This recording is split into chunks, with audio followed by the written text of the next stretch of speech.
How many times we should split our training a week? Muscle protein synthesis is important for muscle hypertrophy as well as strength increases. This study shows that muscle protein synthesis increase after resistance training is elevated for 48 hours for untrained individuals. That is, untrained individuals gain muscle for 48 hours after resistance training. However, another study shows that the post-exercise muscle protein synthesis response in trained populations lasts only for 24 hours, which is half of the untrained population's response. Therefore, the most effective training frequencies should be different depending on the training experiences of the individuals. For example, untrained populations might have to train the group of muscles every 48 hours to maximize the muscle protein synthesis. On the other hand, trained individuals might want to train every 24 hours. This study examined the effects of training frequencies on muscle strength by comparing 3 times a week and 6 times a week. Even though training 6 times a week improved total powerlifting weights a little bit more than the training 3 times a week,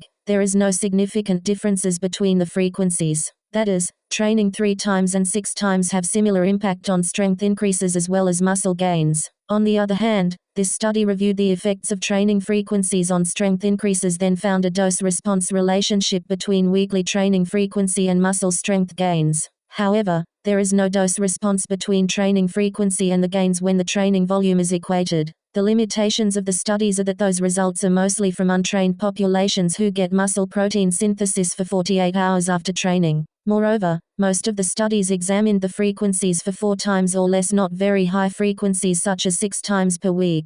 Additionally, this is a study that viewed effects on training frequencies on muscle hypertrophy. It found that training 2 times a week is more effective than training once a week. However, effect of very high training frequencies on muscle hypertrophy is also unclear as well as for trained populations. Here is the study that examined effects on very high training frequencies on muscle strength and size for resistance-trained men. The participants joined either 3 times training group or 6 times training group randomly. Both groups trained full body workout with volume equaled for 6 weeks. They were tested 1 repetition max for squat and bench press, 60% of 1 repetition max all-out test for testing muscular endurance and muscle size of each parts of body before and after 6 weeks training. The results are that squat 1 RM has no change for both group, but bench press 1 RM improved after both training programs. However, there is no group difference. Muscular endurance did not improve after the training. Many parts of muscles improved after training. Additionally, elbow flex exercise increased only after 3 times per week training group, not 6 times.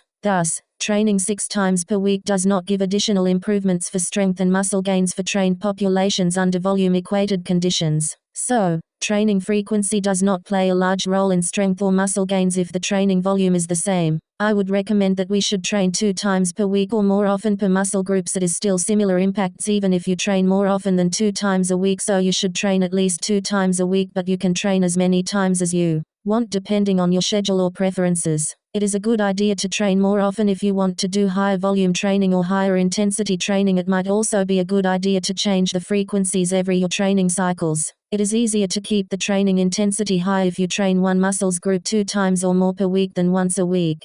Thank you very much for watching the video.